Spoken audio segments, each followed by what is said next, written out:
Nggak ada ya? Ya udah deh. Nanti kalau di pertengahan ada yang mau on cam, dibolehin banget loh. Nggak apa-apa, Mira. Aku juga belum mandi. Oke. Makasih, Tika, ditemenin. Oke, jadi Bismillahirrahmanirrahim. Alhamdulillahirrabbilalamin. Wabihi nasta'in ala umri dunya waddin. Wassalatu wassalamu ala asrafil anbiya'i wal mursalin. Sayyidina wa maulana Muhammadin wa ala alihi wa sahbihi ajma'in amma ba'du. Yang saya hormati, pembicara spesial kita kali ini yang belum ada di room virtual ini ya. Beliau adalah Mbak Evinda Putri Nurmasari Susanto. Yang saya hormati dan saya sayangi pula teman-teman, mbak-mbak semuanya yang udah siap semangat bagi ilmu dalam kajian berlian kali ini. Oke, puja dan puji syukur kita panjatkan kehadirat Allah Subhanahu wa Ta'ala atas rahmat, taufik, dan hidayahnya. Kita semua dapat berkumpul di sini tanpa halangan suatu apapun. Alhamdulillahirrahmanirrahim. Salawat serta salam juga tak lupa tetap tercurah kepada junjungan kita Nabi Agung Muhammad Sallallahu Alaihi Wasallam yang sudah membimbing kita, yang sudah mentransformasikan kita dari dulu zaman jahiliyah, zaman kegelapan, menuju zaman yang sekarang penuh ilmu, zaman yang sekarang terang benderang, penuh dengan nurnya. Oke, jadi mungkin teman-teman sama mbak-mbak semuanya udah kenal sama aku ya. Aku di sini Syafa bakalan nemenin dan mandu mbak-mbak dan teman-teman selama berlian vol 1 kali ini. Oke, mungkin sebelumnya nggak afdol kan kalau kita langsung masuk ke acara inti tanpa mendengarkan lantunan ayat suci Al-Quran terlebih dahulu. Jadi dipersilahkan kepada teman kita di Amira Latifa untuk membacakan ayat suci Al-Quran. Kepada Amira, waktu dan tempat saya persilahkan.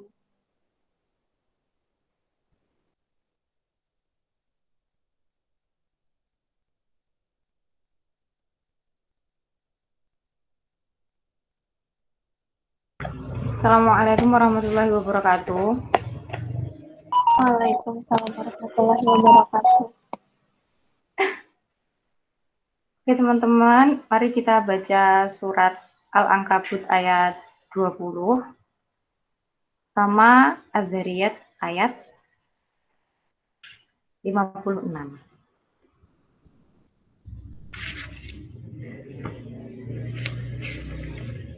A'udzu billahi minasy syaithanir rajim. Bismillahirrahmanirrahim. Qul siru fil ardi fanzuru kaifa bada'al khalqa tsumma Allahu yunshi'un nash'atal akhirah. Innallaha 'ala kulli syai'in qadir. Yang artinya, katakanlah, berjalanlah di bumi maka perhatikanlah bagaimana Allah mulai penciptaan makhluk. Kemudian Allah menjadikan kejadian yang akhir. Sungguh, Allah Maha Kuasa atas segala sesuatu. Kemudian yang kedua, surat Az-Zariyat ayat 56. Bismillahirrahmanirrahim. Wa ma khalaqatul jinna wal insa illa liya'budun. Yang artinya, aku tidak menciptakan jin dan manusia melainkan agar mereka beribadah kepadaku. Shadaqallahul adzim. Makasih. Wassalamualaikum warahmatullahi wabarakatuh. Waalaikumsalam warahmatullahi wabarakatuh. Subhanallah. Terima kasih Amira. Nah, teman-teman, pembicara spesial kita sudah datang di ruangan virtual ini. Jadi, selamat datang Mbak Evinda. Iya, Dek Syafa. Oke, buat briefing dulu kali ya. Jadi teman-teman sama mbak semua pasti udah tahu kan, kita bakalan bahas apa di berlian vol 1 kali ini. Kita akan membahas Muslim Women Empowerment. Dari kacamata aku sendiri nih, Muslim Women Empowerment itu ketika seorang muslimah itu bisa dengan leluasa menyampaikan aspirasinya, bisa dengan gigih mengejar cita-cita dan mewujudkan mimpi-mimpinya. Itu dari kacamata aku. Terus ada banyak banget cara untuk menjadi dan bagaimana rupa Muslim Women Empowerment ini. Nah, di sini di Berlian Vol 1 kali ini kita bakalan mengerucutkan lagi, memfokuskan topik bahasan kita ke salah satu ikon Muslim Women Empowerment, yakni Fatimah Al-Fihri yang merupakan muslimah pendiri universitas di dunia. Jadi pasti teman-teman semuanya udah penasaran kan? Langsung aja untuk menjawab rasa penasaran dan pertanyaan yang timbul di benak kita masing-masing, kita persilahkan Mbak Evinda untuk menyampaikan materinya. Kepada Mbak Evinda, waktu dan tempat saya persilahkan. Oke, jazakillah khairan, Dek Syafa. Makasih juga buat teman-teman yang ngasih kesempatan ya buat Mbak Evinda datang lagi. Ini virtual yang kedua kayaknya ya selama pandemi ini ya. Pandemi. Ya, ya, oke, makasih Dek Syafa. Ini tadi udah ngasih ini ya, empowerment itu seperti apa gitu. Nah, kemudian izinkan Mbak F di sini menampilkan PPT ya, yang sudah Mbak F siapkan. Sebentar,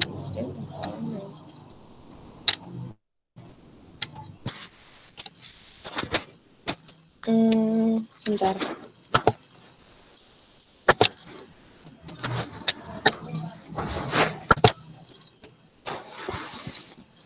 Oke, ini ya lanjut ya. Nah, mohon maaf kalau misalkan ada suara-suara ya. Maklum di desa saatnya ibu dan yang lainnya menyambut. Ya, bismillahirrahmanirrahim.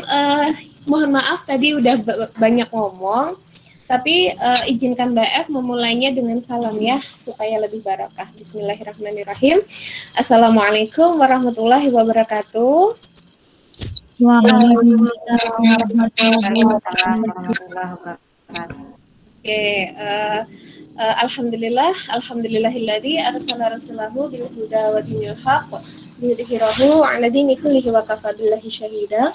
Asyhadu an la ilaha illallah wahdahu la syarikalah wa asyhadu anna Muhammadan 'abduhu wa rasuluhu la nabiyya ba'da. Rabbi shrah li sadri wa yassir li amri wahlul 'uqdatam min lisani yafqahu qawli. Ya, alhamdulillah ya teman-teman ya. Jadi meskipun pandemi, meskipun banyak tugas melawan, mohon maaf, semoga teman-teman enggak melawan kejenuhan di rumah atau di di yang mungkin stay di Jogja masih bisa ke kampus gitu ya. Yang biasanya ketemu teman-teman dan yang lainnya sekarang nggak bisa gitu. Kemudian melawan kejenuhan biasanya ada rasa malas ya. Apalagi misalkan mengkaji Islam gitu. Tapi ini Masya Allah teman-teman tetap tetap memberdayakan diri, kemudian tetap menyempatkan diri gitu. Karena sesuatu kalau nggak disempatkan juga nggak akan sempat kan, seperti itu gitu. Nah ini pas banget. Kemudian teman-teman memberikan judul pada pertemuan hari ini itu Muslim Women Empowerment. Tokoh yang diambil di sini Fatimah Al-Fihri gitu ya. Nah, berbicara Muslim Women Empowerment gitu. Nah, ini yang pertama gitu, Mbak F memang ingin bertanya dulu. Nah, ini udah ditampilin duluan nih, belum di ini. Jadi, Women Empowerment itu seperti apa sih? Ini tadi kalau Dek Syafa menyampaikan terkait ini ya, menyampaikan aspirasi gitu ya, Dek ya? Iya, Mbak.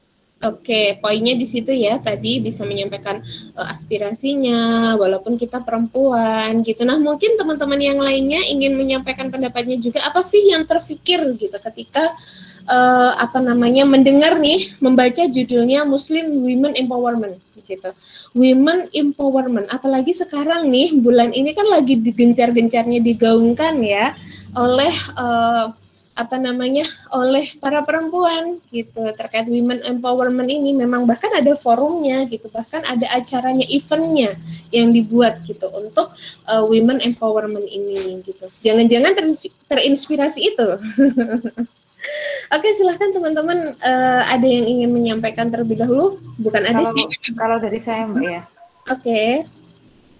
Kalau menurut saya women empowerment itu kayak sumbangsih dan perannya wanita untuk bisa menyampaikan aspirasinya yang besar gitu untuk merubah dunia. Oke. Di Atika langsung sebut nih. Izin menjawab ya Mbak. Dari menurut saya ketika dengar women empowerment itu saya itu langsung terpikirnya perempuan sebagai tonggak peradaban begitu Mbak. Kira-kira hampir sama dengan teman-teman yang lain. Sebagai apa tadi agak putus di Mbak? Sebagai apa? Peradaban atau kehidupan ya? Sebagai tonggak peradaban Mbak. Oke, tonggak peradaban. Lanjut satu lagi ya, boleh ya? Ini kalau jadi dosen yang kayak gini kalian senengi nggak?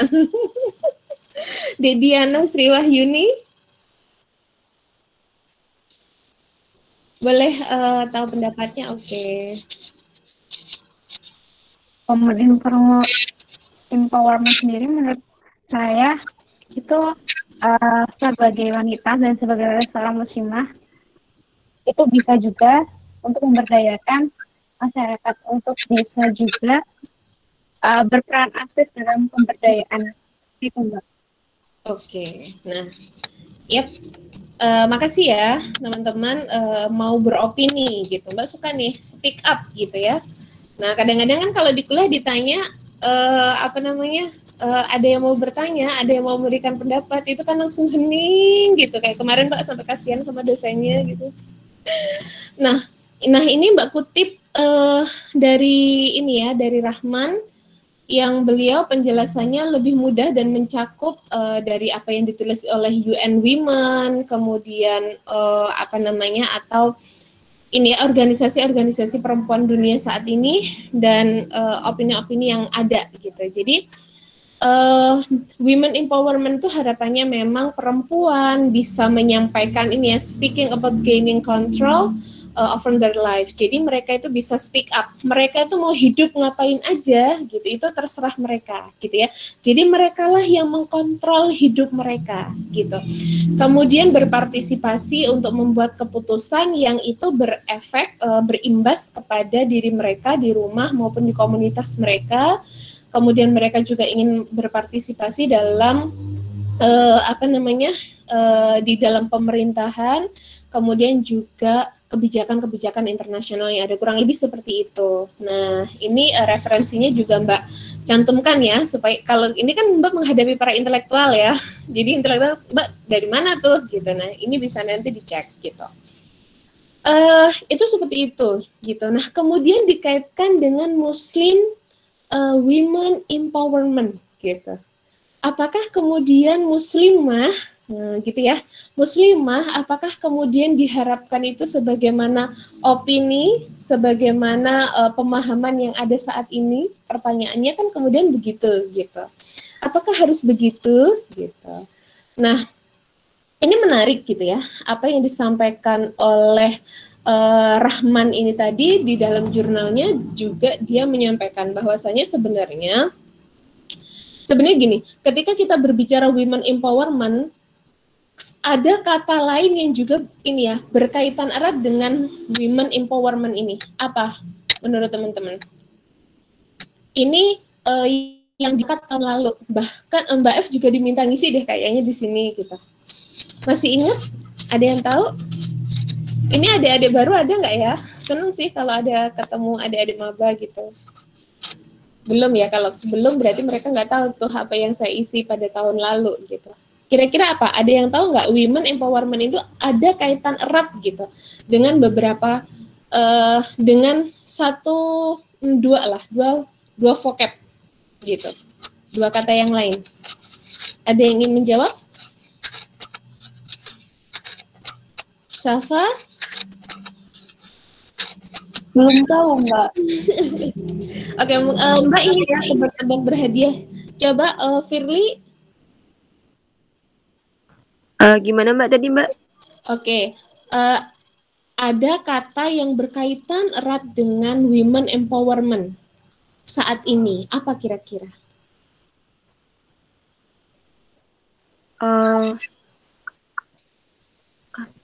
Feminis. Oh, feminis. Oke. Tema yang diangkat ya, yang berkaitan erat itu adalah gender equality. Pernah dengar? Pernah. Iya. Jadi women empowerment ini secara mudahnya kalau ini ya, kalau opini yang berkembang saat ini ya, jadi perempuan ya ini tadi equal gitu. Sama dengan laki-laki. Kalau laki-laki bisa mengkontrol hidupnya sendiri, maka saya juga bisa mengkontrol. Kenapa? Misalkan contoh nih, kalau dikaitkan dengan muslim gitu ya, dikaitkan dengan muslim, itu begini.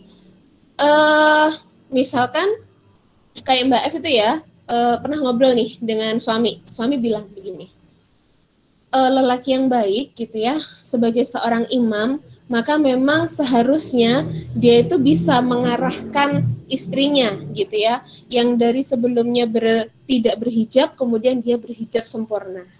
Kalau seperti itu maka kepemimpinannya itu bisa dikatakan baik, dan Mbak F tahu hal seperti itu gitu. Dan kemudian di dalam Islam kan begitu ya gitu. Tapi dengan women empowerment ini, kalau misalkan laki-laki bilang kamu seharusnya berjilbab dek gitu, atau orang tua kita, nak kamu seharusnya berjilbab, kita sebagai anak perempuan mengatakan no, aku pengen kontrol hidupku sendiri gitu. Itu dalam women empowerment, maka bagaimana itu di cover gitu, itu boleh, itu seperti itu gitu. Nah efeknya ya, salah satu efeknya itu bahkan bisa sampai seperti itu gitu.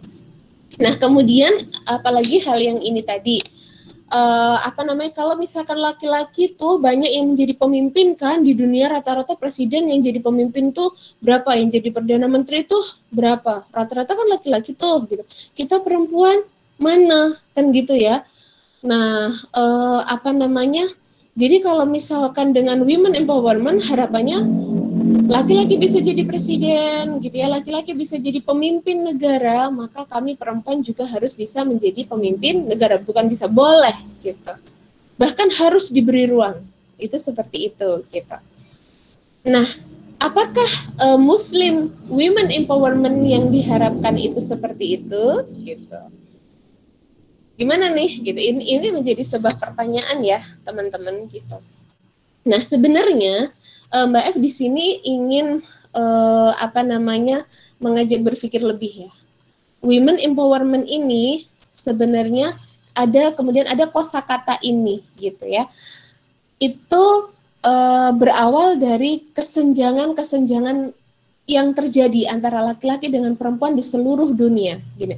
Often the world, gitu ya. Jadi banyak sekali kesenjangan. Mulai kapan, Mbak? Mulai mulai zaman dahulu kala gitu. Misalkan mulai adanya peradaban Yunani, peradaban Yahudi gitu ya.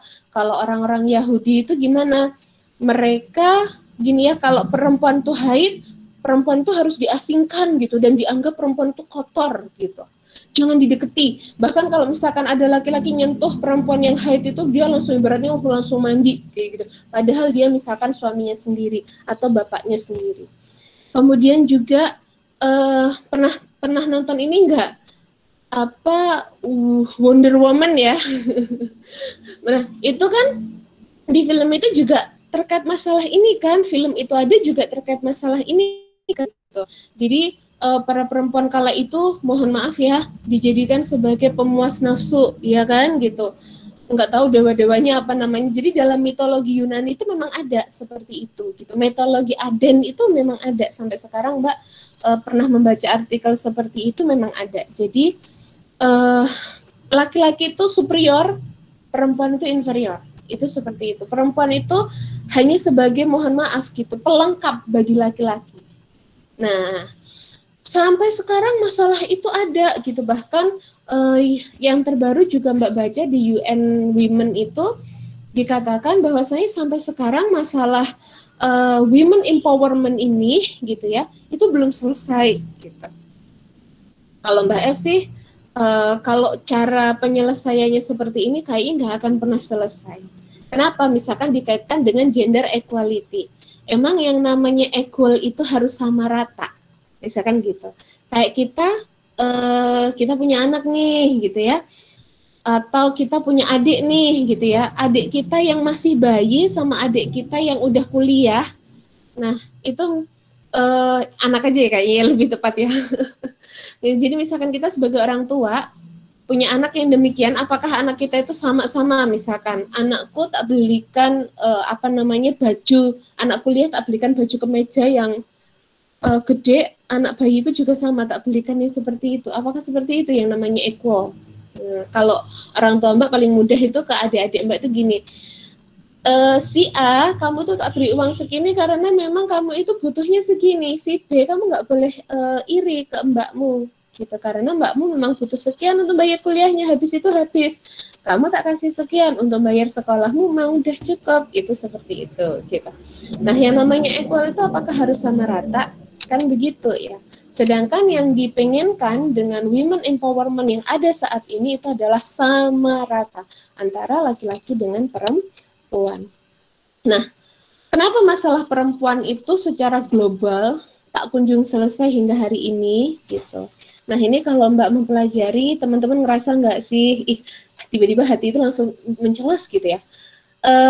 Kita itu berada di dalam ini ya, peradaban kapitalis ya, kapitalisme gitu. Jadi peradaban kapital, semuanya itu dihargai dengan uang, iya nggak? Kemarin tuh Mbak baru diskusi gitu ya, apalagi aduh ini ya, gini, misalkan banyak nggak teman-teman kita gitu ya, atau Mbak F sendiri nih misalkan ya, sudah lulus S2 dari mana perguruan tinggi ternama, UGM itu nomor 1 ya di Indonesia ya gitu. Terus misalkan belum bekerja ya dengan gaji yang amat besar atau bagaimana, itu seperti itu. Itu bagaimana kata orang-orang? Ngapain sekolah tinggi-tinggi gitu ya, kalau misalkan ujung-ujungnya kita nggak bisa kerja. Iya nggak? Sering nggak dengar kayak gitu teman-teman? Halo?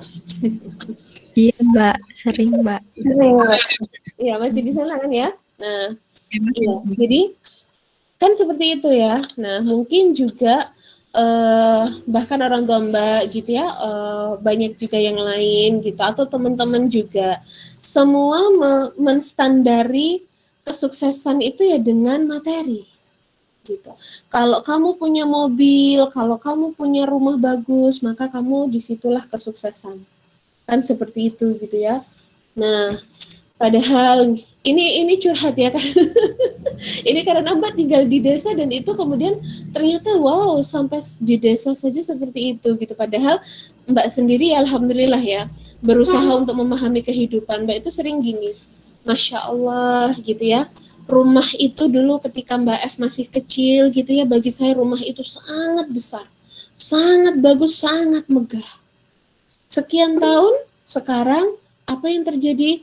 Ternyata rumah yang sebegitu megahnya sudah nampak rusaknya, kemudian biasa-biasa saja.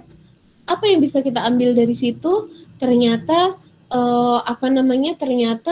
dunia itu rapuh ya gitu. Dunia itu lemah ya gitu.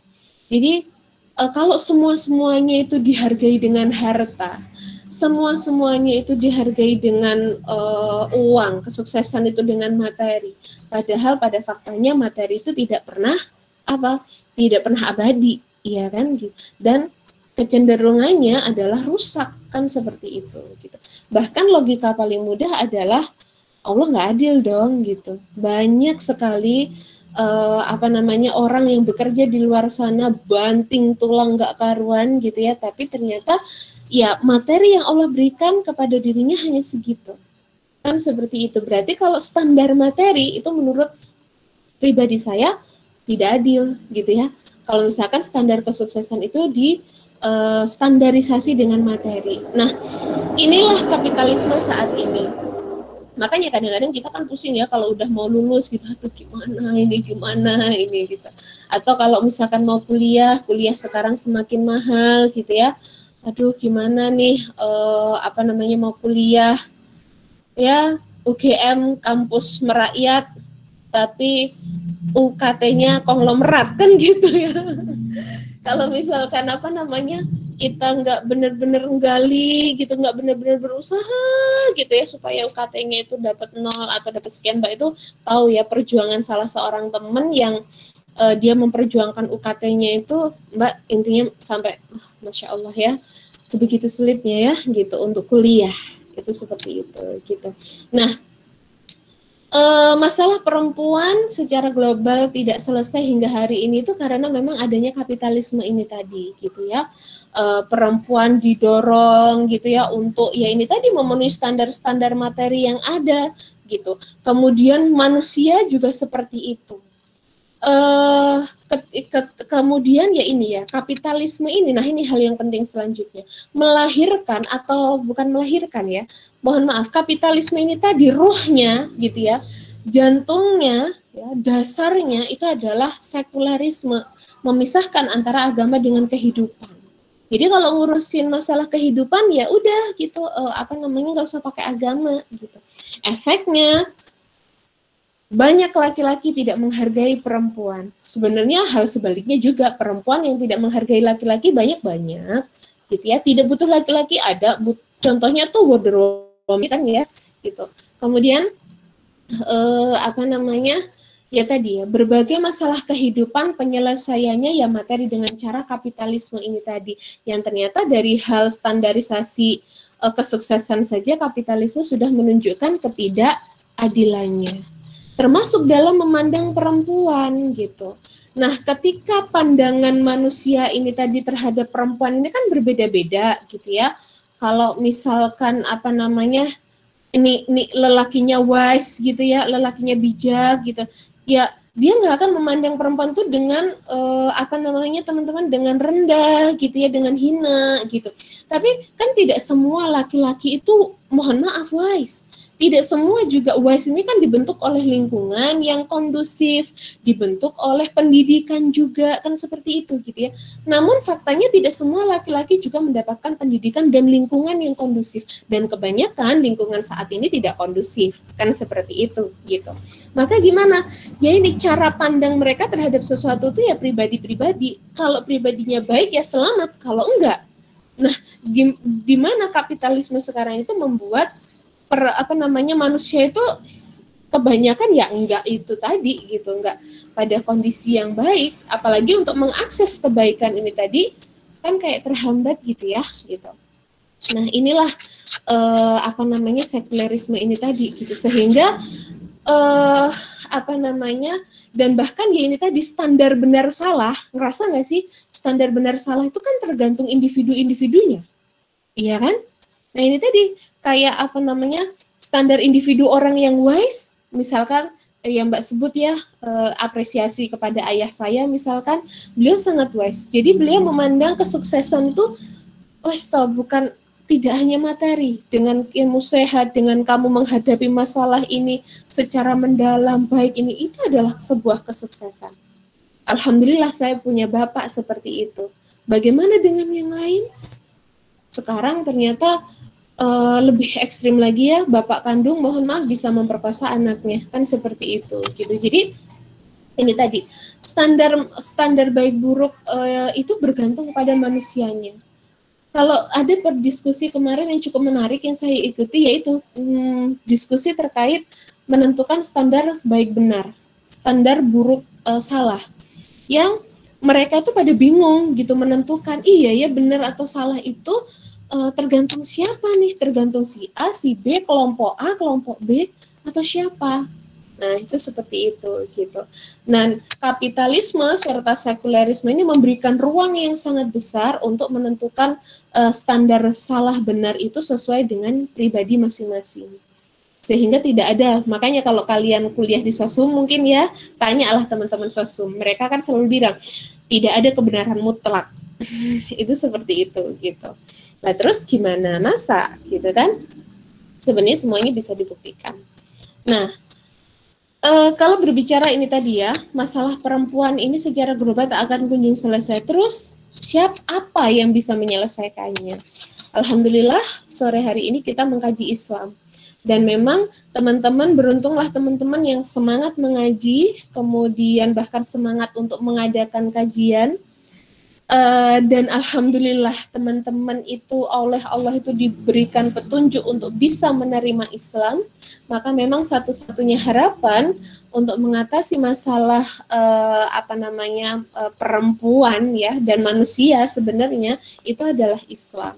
Kenapa? Karena Islam itu menetapkan hukum untuk manusia itu dalam sifatnya sebagai manusia secara umum. Jadi gini, dalam menetapkan aturan untuk manusia itu sesuai dengan fitrahnya manusia.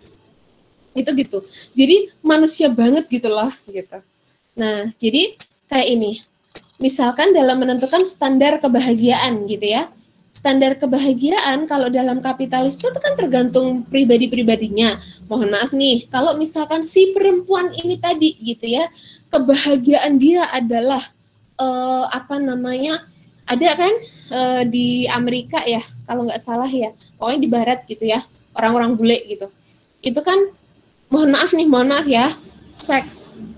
Jadi dalam umur di bawah 30 tahun kalau nggak salah dia sudah melakukan hubungan itu 5.000 kali gitu ya dengan pasangan yang berbeda. Itu gimana? Boleh. Ya kan itu kesukaannya dia gitu. Nah, jadi standar kebahagiaannya seperti itu gitu ya.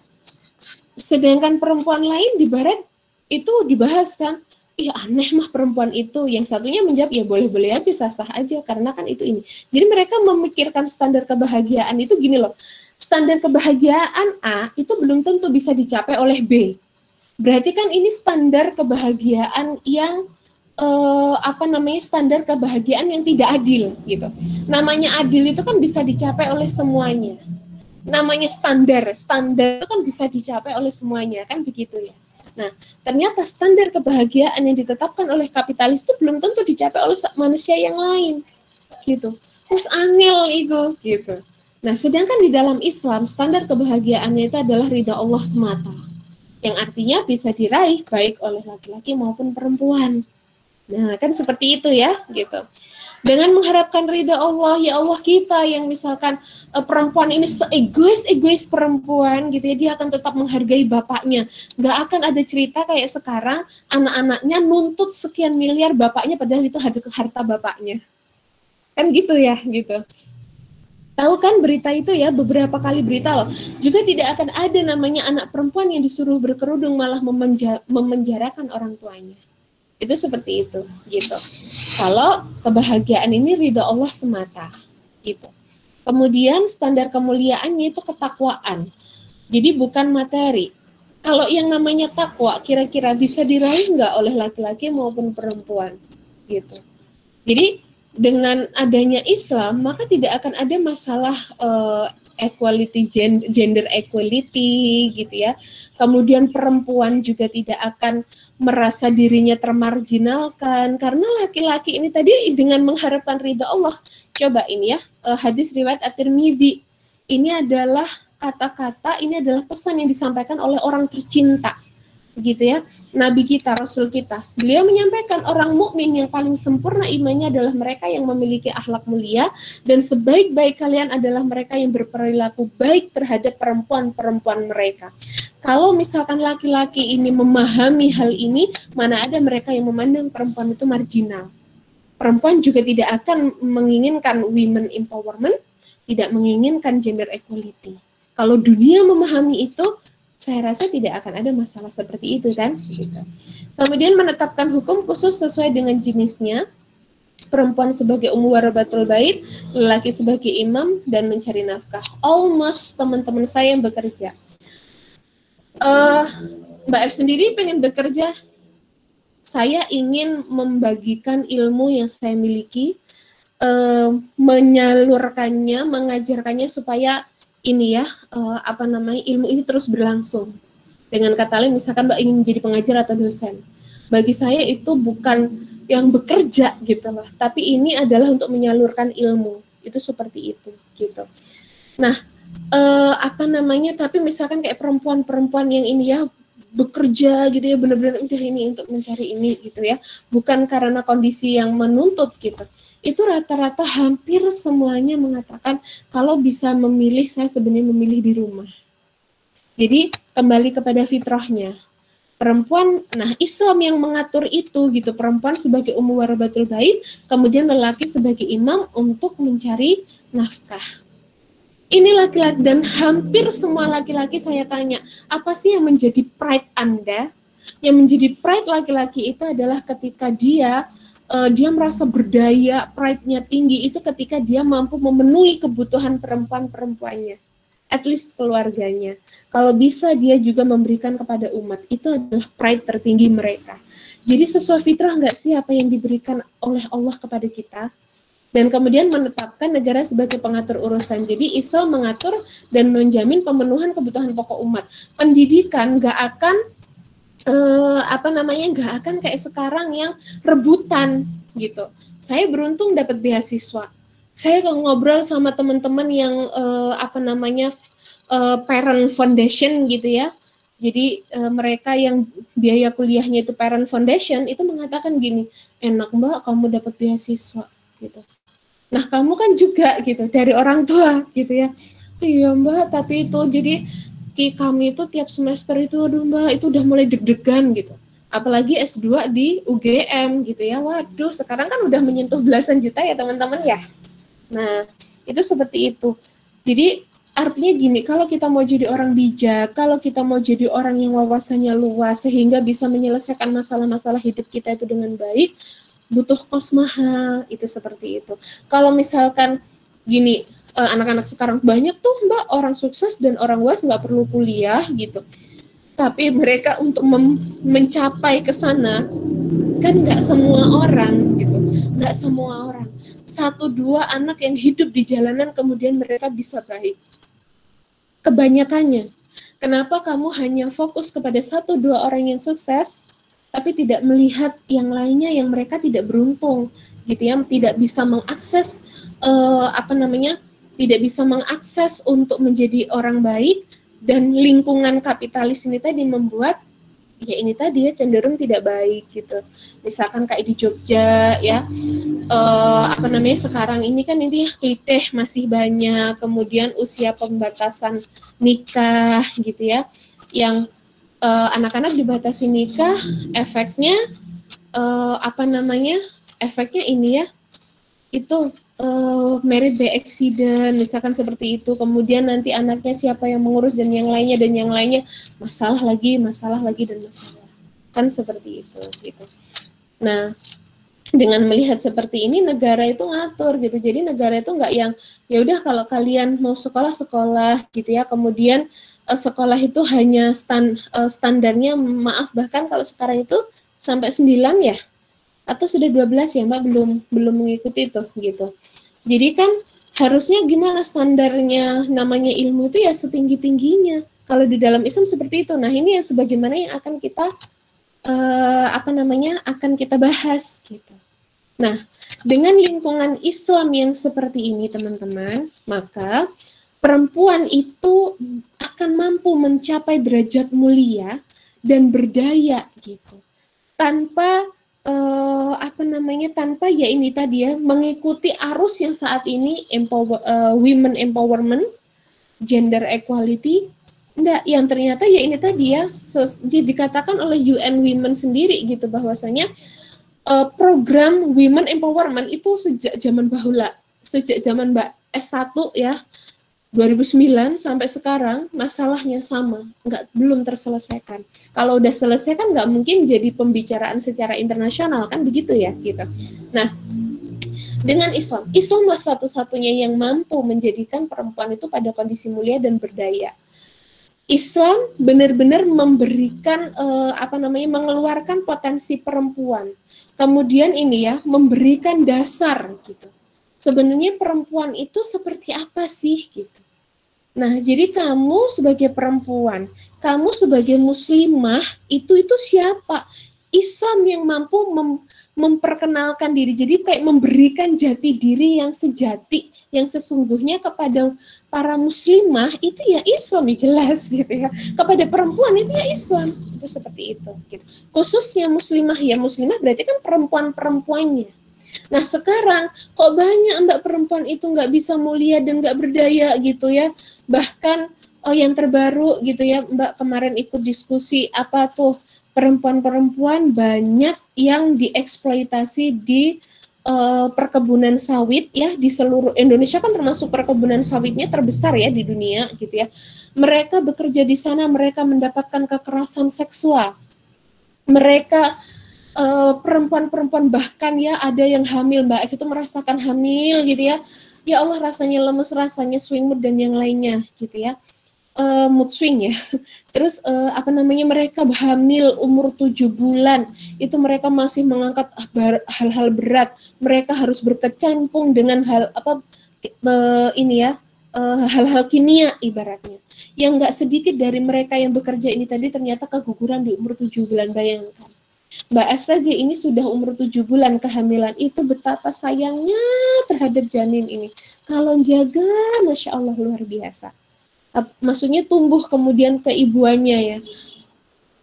Ya sayang gitu ya, bagaimana menjaga anak ini supaya selamat gitu. Bisa kebayang ya teman-teman bagaimana perasaan ibu-ibu ini tadi gitu. Dan Mbak F sendiri masak sedikit, duduk gini aja udah kecapean loh nanti gitu. Itu kebayang ya, mereka harus bekerja sebegitu kuatnya gitu. Nah, jangan dibilang Mbak berarti mereka keren, kembalikan kepada fitrah. Kalau sekarang Mbak bertanya kepada teman-teman Dek Syafa, Dek Firly, terus ini tadi teman-teman yang lain gitu ya, apakah kemudian rela melihat ibunya seperti itu, rela bahkan dirinya seperti itu? Coba deh. Teman-teman mungkin belum merasakan hamil ya, waduh kalau Mbak F itu sumpah ya, duduk gini aja nanti kecapean, bahkan diem loh, tidur gitu diem, udah masuk minggu keberapa tiba-tiba udah yang tiba-tiba saya kayak kecapean, lemes gitu. Ya memang begitulah orang hamil. Makanya orang hamil di dalam Islam, bayangkan Masya Allah betapa mulianya muslimah itu di dalam Islam. Mereka yang hamil itu kan sama Allah itu langsung dijaga, sama Allah itu dimuliakan, sama Allah itu bersamakan malaikat untuk dia, yang tiap hari tugasnya malaikat itu mentasbihkan si ibu hamil ini tadi, mengaminkan doa-doanya. Mulia tidak? Enak ya jadi muslimah gitu. Nah, kemudian Islam memberikan jati diri kepada kita, gitu ya, supaya kita bisa menjadi, kalau saya lebih sepakat menjadi perempuan yang powerful. Gitu. Jadi kita coba untuk tidak mengikuti bahasa mereka gitu ya, women empowerment, tapi menjadi perempuan yang powerful. Dan memang muslimah mulai dari zamannya Rasulullah sampai kemudian Islam berjaya ya, peradaban Islam yang tidak banyak dicatat di dalam buku-buku bersejarah saat ini, bahkan mulai dilenyapkan dalam buku-buku sejarah gitu ya, masa-masa peradaban Islam, yang ada malah ditulis di dalam literasi barat. Banyak buku barat ya, sedikit orang-orang barat yang menyampaikan itu. Misalkan siapa ya, Mbak lupa tadi siapa namanya, yang menyampaikan bahwasanya tidak ada peradaban yang lebih gemilang, yang lebih bercahaya, yang lebih luar biasa dibandingkan dengan satu peradaban ini. Dia berjalan amat lama. Peradaban apakah itu? Peradaban Islam. Ini adalah orang barat yang mau berpikir, yang dia menghargai fakta, dan dia kemudian menuliskannya. Tapi kalau di dalam opini yang ada, kayak abad pertengahan, itu kan abad Islam itu kan sejak zamannya Rasulullah sampai 1924. Itu kan abad-abad pertengahan kalau dari sekarang gitu ya. Nah itu kan dikatakan oleh orang-orang barat, bahkan di film-film itu disebutkan peradaban pertengahan itu kan peradaban yang kuno, itu seperti itu. Padahal secara fakta mengatakan penemu angka 0 siapakah? Dari ilmuwan muslim. Cikal bakal pesawat, cikal bakal GPS muslim, kan seperti itu, gitu ya. Kalau kita mau betul-betul mendalami fakta, jadi nggak ikut opini gitu. Nah, jadi seorang muslimah itu dia seorang mukmin, dia seorang Islam, seorang yang meyakini Tuhannya, mukmin, kan begitu, gitu ya. Kemudian multazimah itu apa? Jadi dia bukan hanya bersyahadat, dia meyakini Allah itu sebagai Tuhan satu-satunya, esa la ilaha illallah Muhammadur Rasulullah, gitu ya.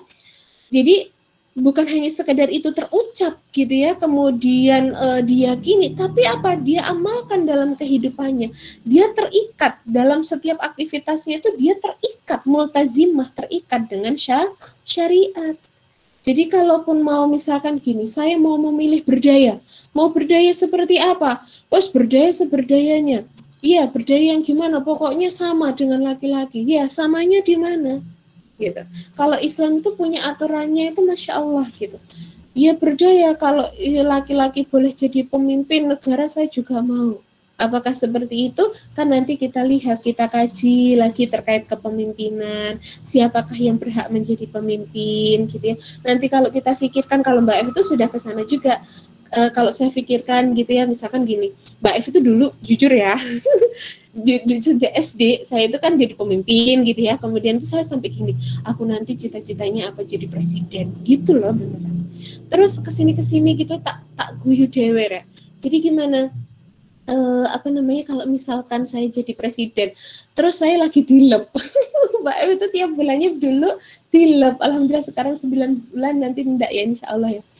Itu gini, kalau udah dilep itu Mbak Ewi ini harus tidur, lah gimana presiden mau tidur, urusan umatnya belum selesai, misalkan begitu, ayo.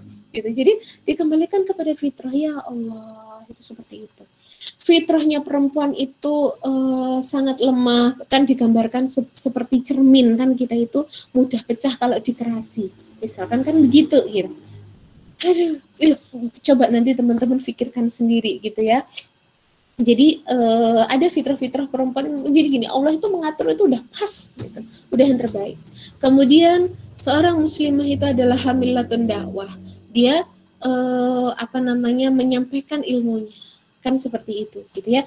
Jadi dan bahkan kan para pemikir hingga saat ini itu kan mengatakan bagaimana, mereka mengatakan begini, sebaik-baik manusia adalah manusia yang paling bermanfaat kepada manusia yang lain.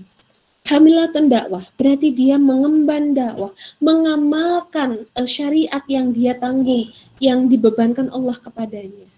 Dia berusaha bermanfaat. Dengan dakwah berarti kan nggak mikir dirinya sendiri ya, iya kan?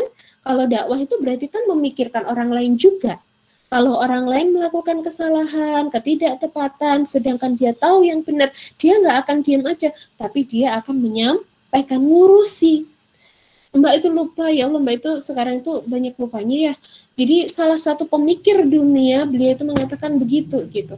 Jadi sebaik-baik manusia adalah manusia yang bagaimana dia manusia. Jadi dia itu gini, manusia itu memang pada dasarnya akan punya masalah, itu pasti. Tapi dia punya masalah dan dia masih mengurusi masalah orang lain.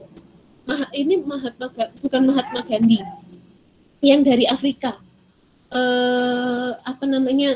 Siapa ya tokohnya ini? Pokoknya yang dari Afrika. Mbak lupa, dia udah meninggal kalau nggak salah. Nah itu mengatakan begitu. Tapi dia masih peduli dengan urusan yang lain. Nelson Mandela kalau nggak salah.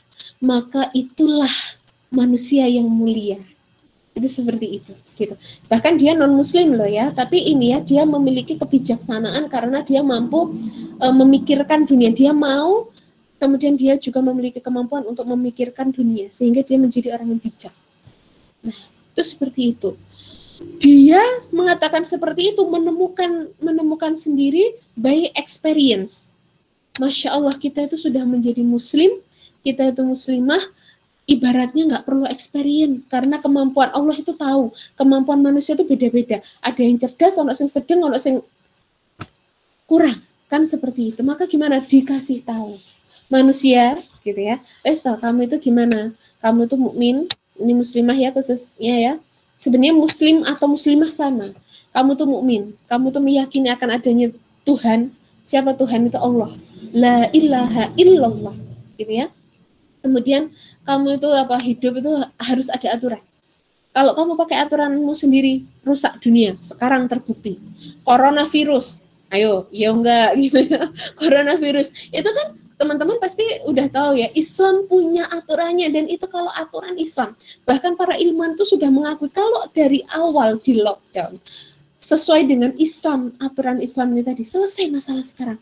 Nggak akan Indonesia itu kan, teman-teman baca ya yang dari mana itu, The Economist atau apa, itu kan Indonesia 10 tahun ya, 10 tahun dengan vaksin aja dengan lajunya seperti ini 10 tahun baru selesai. Itu kan ngeri sebenarnya. Kemudian apa, kalian itu harus mengemban dakwah, jadi ilmu kalian tuh nggak hanya untuk kalian sendiri, harus care dengan manusia yang lain. Maka dengan seperti ini ya, perempuan itu dasarnya seperti ini gitu. Dan tadi aturan Islam itu bagaimana luar biasanya Mbak sampaikan seperti ini gitu ya. Maka bagaimana mudah, makanya di dalam zaman Islam ya sejak dulu, kalaupun sekarang kita amalkan, itu akan mudah munculnya sosok-sosok yang muslimah yang menginspirasi bahkan hingga saat ini, bahkan hingga akhir zaman. Ini nanti PPT-nya akan Mbak kasih, silahkan teman-teman baca sendiri ya. Ada Khadijah radhiyallahu anhu, bagaimana dedikasi beliau hingga Islam kita kenal sampai saat ini itu kan, bagaimana dedikasi beliau, sumbangsih beliau yang sangat besar, kan seperti itu. Aisyah radhiyallahu anhu, ahli fikih, rujukan hadis. Bahkan beliau itu rujukan bagi para guru-guru kita saat ini, ulama-ulama besar saat ini. Kemudian ada Nusyaibah binti Ka'ab, perisainya Rasulullah, Khaizuran, budak yang menjadi ibu negara dan merupakan perempuan di antara 3 khalifah, 3 pemimpin. Kan seperti itu, gitu. Jadi luar biasa. Ada Ashifa. Nah, ada kemudian Fatimah Al-Fikri. Sengaja Mbak agak akhirkan gitu ya, karena nanti akan berlanjut gitu. Muslimah pendiri universitas pertama, ini menjadi highlight beliau. Masih banyak highlight beliau yang lainnya. Kemudian ada Maryam Astrolabi, penemu astrolog. Jadi penemu astrolog, kemudian kecanggihan GPS saat ini itu bukan dari orang barat, tapi dari seorang muslim, bahkan muslimah. Namanya Maryam Astrolabi. Kemudian nanti Mutius Muslim dari Fatimah Al-Fikri masih lanjut ya. Nah, bagaimana mereka bisa menjadi sosok-sosok yang menginspirasi? Ya ini tadi, ketika Islam, ya agama Islam ini tadi dijadikan pedoman, kemudian diaktualisasikan dalam kehidupannya, gitu. Life goals mereka itu bukan materi gitu ya, apalagi nanti kerasa banget ketika kita membahas Fatimah Al-Fikri gitu ya. Dia itu pengen menjadi pribadi yang bertakwa. Sedangkan Mbak kemarin nonton YouTube itu kayak sekarang kan perempuan-perempuan tuh dia itu kaget-kaget ya, enggak sih sebenarnya ya, ini cuman gitu ya, beli sepatu, mereka mencari uang gitu ya untuk beli sepatu harga 13 juta, harga ratusan juta tas-tasnya, misalkan seperti itu. Padahal Mbak gini, sekalinya tas itu tak robek, sekalinya itu rasanya seperti apa ya gitu ya, sepatu harga belasan juta. Dan dia ngomong sendiri, aku pakai sepatu ini merek Chanel gitu ya, Chanel gitu. Nah itu ternyata kakinya lecet gitu. Terus Mbak gini, aku juga beli sepatu harga puluhan atau mungkin ya kadang-kadang berapa gitu ya, itu juga lecet, sama aja ya gitu. Itu gitu. Nah, life goals-nya mereka itu nggak seperti itu. Nah, ini gongnya. Jadi saking banyaknya kita bahas coba satu, nanti yang lainnya bisa request ke teman-teman KMFM gitu ya. Fatimah Al-Fikri. Ini yang paling di highlight gitu ya oleh dunia, bahkan dan beliau dihargai gitu ya, diakui gitu bahkan oleh dunia saat ini. Fatimah Al-Fikri, ternyata beliau itu adalah seorang muslimah pendiri universitas pertama di dunia, namanya Qarawiyun. Ada di mana? Fes, Maroko. Mbak langsung terpikir, ya Allah semoga ada rezeki nanti saya pengen ke sana. Saya pengen berkunjung ke Maroko gitu ya. Pengen tahu Qarawiyun itu seperti apa. Bisa belajar berdiskusi dengan orang-orang yang di sana. Di Qarawiyun ini lahirlah banyak tokoh terkemuka di dunia. Ahli fisika, ahli astronomi, ahli fikih, ahli agama. Banyak sekali. Gitu. Itu seperti itu. Jadi gini, Mbak pengen nanti diskusi dengan orang-orang hebat yang ada di sana. Dan bahkan kemudian jadi gini ya. universitas kalau selama ini Mbak memang jujur berpikir university gitu ya, itu berasal dari barat. Jadi memang si Fatimah Al-Fikri itu membangun Qarawiyun di mana kan kala itu masih masa kejayaan Islam ya, abad ke-800 bukan abad ya, ke-800-an Masehi ya, tahun itu ya. Itu abad ke-8 ke-9. Itu tuh zaman kekhilafahan masih ada, jadi para khalifah yang memimpin ya, itu sudah banyak sekolah-sekolah sekelas perguruan tinggi gitu ya, yang bagus, yang standarnya itu standar bukan ecek-ecek gitu ya, standar yang penting lulusin gitu. Ya gitu ya, standar yang penting lulusin, tapi memang standar yang memang mereka itu benar-benar ingin mencetak manusia-manusia unggul yang nanti untuk menyelesaikan masalah-masalah dunia sesuai dengan agama, sesuai dengan apa yang Allah mau. Itu seperti itu gitu. Jadi nggak ecek-ecek intinya. Bahkan terbukti ya masa-masa kekhilafahan kala itu kan Ratu Inggris ngirim surat kepada Khalifah kala itu, biarkan putra-putri dari Inggris ini tadi untuk apa? Sekolah ke kekhilafahan. Dari Prancis sama, biarkan anak-anak kami sekolah di sana. Jadi memang kala itu Islam tuh menjadi teman-teman, menjadi mercusuar dunia gitu. Menjadi mercusuar dunia, menyinari dunia, orang-orang tuh pengen ke sana. Ya kayak sekarang lah mungkin teman-teman termasuk saya gitu ya, pengen sekolah di Harvard gitu ya, pengen sekolah di mana lagi tuh Stanford, atau yang di Inggris itu Oxford gitu ya. Nah kayak artis siapa itu gitu ya, jadi kayak silo gitu kita ke sana. Padahal Oxford berdiri setelah ratusan tahun Qarawiyun ini berdiri. Kemudian yang terbagus saat ini misalkan Harvard gitu ya. Harvard itu 1600 dia baru muncul, berarti 800 tahun kan setelah Qarawiyun ini ada. Itu seperti itu gitu. Dan bahkan Qarawiyun saat ini masih ada, masih. Yang dicetak bagaimana masih ilmuwan-ilmuwan unggul. Itu seperti itu gitu. Nah, ini ya. Jadi bahkan UNESCO dan the book Guinness World Record itu mengatakan bahwasanya Qarawiyun itu adalah universitas pertama dan juga tertua yang memberikan gelar bagi para lulusannya. Jadi Fatimah Al-Fikri ini yang memikirkan siapa? Para dosen-dosennya atau ya mereka membantu, tapi benar-benar yang memikirkan mulai dari pembangunan Qarawiyun ini sampai sistem kurikulumnya, ibaratnya yang memikirkan itu adalah Fatimah Al-Fikri. Itu seperti itu. Beliau kemudian mencetuskan ada sistem pemberian gelar. Jadi kalau sekarang teman-teman nanti lulus itu gelarnya kalau di UGM itu MSI ya. Kalau misalkan S2 itu SSC. Nah itu dari mana? Dari barat dulu Mbak berpikir gitu. Sedangkan ternyata itu berasal dari Islam. Dan kemudian Fatimah Al-Fikri itu dijuluki sebagai Albani, ummah gitu ya. Albani artinya adalah ibu dari anak-anak di Fes, Maroko ini tadi. Jadi beliau itu ya ini tadi sekolahnya tuh nggak kayak sekarang yang menerapkan UKT gitu, nggak, dibiayai oleh beliau. Barang siapa yang ingin masuk ke sekolah gitu ya, ini ya diajari gitu ya, dipersilahkan, itu seperti itu gitu. Makanya sampai dijuluki sebagai Albani.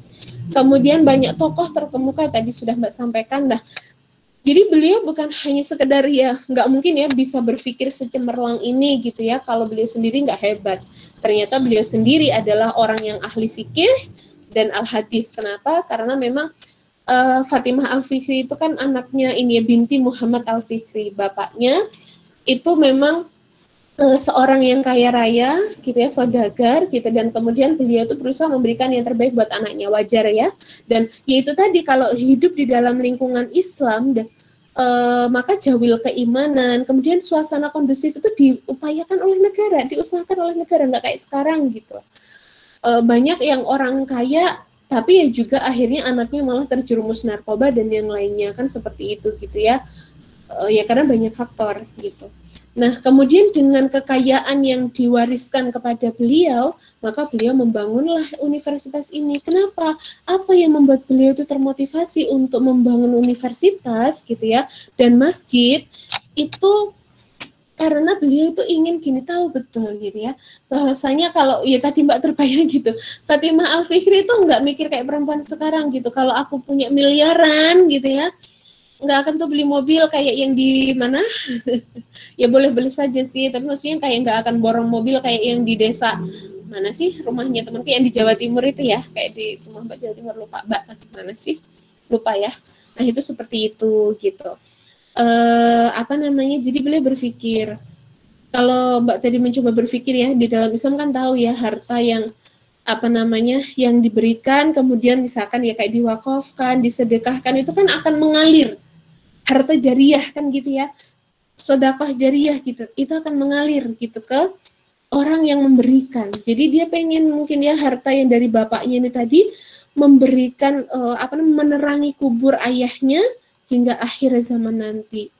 Ya iyalah, sampai sekarang bahkan masih berdiri kokoh ya universitasnya itu, bahkan ya para ilmuwan dunia juga masih ke sana karena perpustakaannya sangat lengkap, apalagi terkait sainsnya, fikih dan sains itu sangat lengkap di sana gitu. Nah itu sekelas Cordova dia itu gitu. Nah itu makanya beliau pengen ke sana. Jadi nggak mikir kayak perempuan sekarang, kalau misalkan aku punya semiliar, aku nyobalah beli sepatu harga sekian ratus gitu ya, limited edition gitu, yang pakai di dunia hanya 2 orang gitu misalkan. Enggak seperti itu gitu. Jadi beliau motivasinya apa tadi? Akhirat gitu ya. Life goal-nya adalah menjadi pribadi takwa, bukan menjadi apalagi yaitu ya menjadi perempuan yang bisa berlenggak-lenggok dengan cantik dimanapun dimanapun berada, semua mata bisa memandangnya, misalkan seperti itu gitu. Nah ya ini tadi, kalau dari sini maka bisa kita garis besarkan, maka akidah Islam adalah sumber kekuatan terbesar bagi kaum muslimin gitu. Jadi gimana maksudnya? Jadi maksudnya adalah ketika kita memiliki akidah Islam, maka sesungguhnya akidah Islam itu kalau tertanam, terhujam pada diri kita, bukannya menyulitkan kita gitu, tapi dia itu akan menjadi lentera, menjadi cahaya, bahkan menjadi sumber kekuatan untuk menjalani kehidupan kita. Nah, jadi mungkin ini Mbak F sendiri, karena Mbak F merasakan betul ya bagaimana mengaji, bagaimana berusaha untuk menyampaikan di tengah-tengah peradaban kapitalis gitu. Jadi dulu saya sempat ya ketika belajar mengaji gitu ya, kayak gini, aduh dengan mengaji akhirnya aku tahu Islam, aku lebih tahu macam-macam aturan agama itu terhadapku, akhirnya hidupku tuh terasa sempit gitu. Kalau dengan ngaji akhirnya aku kayak gini, nggak boleh gitu, nggak boleh, padahal dengan gini gitu aku itu bisa sukses, misalkan kayak gitu. Dengan ngaji kok malah merasa hidupnya itu sulit. Kalau seperti itu, tanda-tanda bukan Islam yang salah, karena Islam itu memang sesuai fitrah, memuaskan akal kita gitu. Yang salah adalah apa? Kitanya yang belum menghujamkan akidah ini, yang belum meyakini betul akan kekuasaan Allah. Itu seperti itu. Nah mungkin umur Mbak F lebih dari teman-teman, dan Mbak F ingin share ya, bahwasanya memang ketika kita meyakini Islam itu ya betul-betul butuh keyakinan yang amat luar biasa.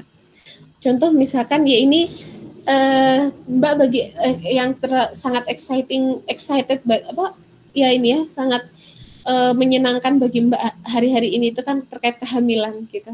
Jadi yang teman-teman mengaji yang lainnya itu merasa tidak mengaji itu kayak gini, ya kehamilannya biasa-biasa saja gitu. Tapi ketika saya mengaji, saya tahu betul bagaimana mulianya perempuan, apalagi saat hamil, Allah sendiri yang memuliakan. Itu saya hujamkan baik-baik dalam diri saya. Masya Allah, banyak hal luar biasa yang saya dapatkan. Salah satunya nih ya, ya Mbak Em merasa hidupnya lebih gimana gitu ya, lebih powerful, memang lebih kayak terasa. Dan salah satu hal yang ini tuh setiap kali batin, Masya Allah gitu ya, dengan keyakinan gitu, dengan keyakinan. Allah yang menjaga, Allah yang memenuhi segala kebutuhan kita, dan memang janjinya gitu ya. Ternyata ibu hamil ini tadi setiap kali batin sama Allah itu langsung disuguhkan. Jadi batin sak kecap apa, kalau nggak hari ini ya besok tiba-tiba Allah berikan gitu. Dimana Mbak F itu kayak menahan gitu, ya udahlah nggak usah disampaikan gitu ya ke orang tua kita atau ke suami. kasihan mereka repot gitu kan, barang siapa memudahkan manusia yang lain maka Allah akan memudahkan dia. Jadi Mbak memilih gitu, apaan sih ngidam itu gitu kan, ternyata Allah yang memenuhi itu semua gitu. Berasal dari mana? Keyakinan. Nah, akidah itu berkaitan erat dengan keyakinan dan kemudian action kan gitu ya. Nah, itu akan menjadi sumber kekuatan terbesar. Kalau kita betul-betul ke sana, bahkan Mbak dulu ya ketika kuliah sampai S2 pun itu Mbak itu begitu. Saya meyakini betul gini, ya Allah, saya sekarang itu waktu S1 dulu terasa banget ya, saya gini, saya bilang kepada Allah, saya nazar kepada Allah, ya Allah, saya pengen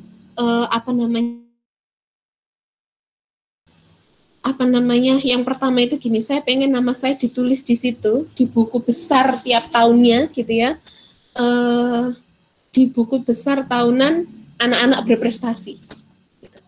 Kemudian niat saya lebih saya murnikan lagi ketika tahu mengaji gitu ya, saya begini, ya Allah, saya pengen berprestasi.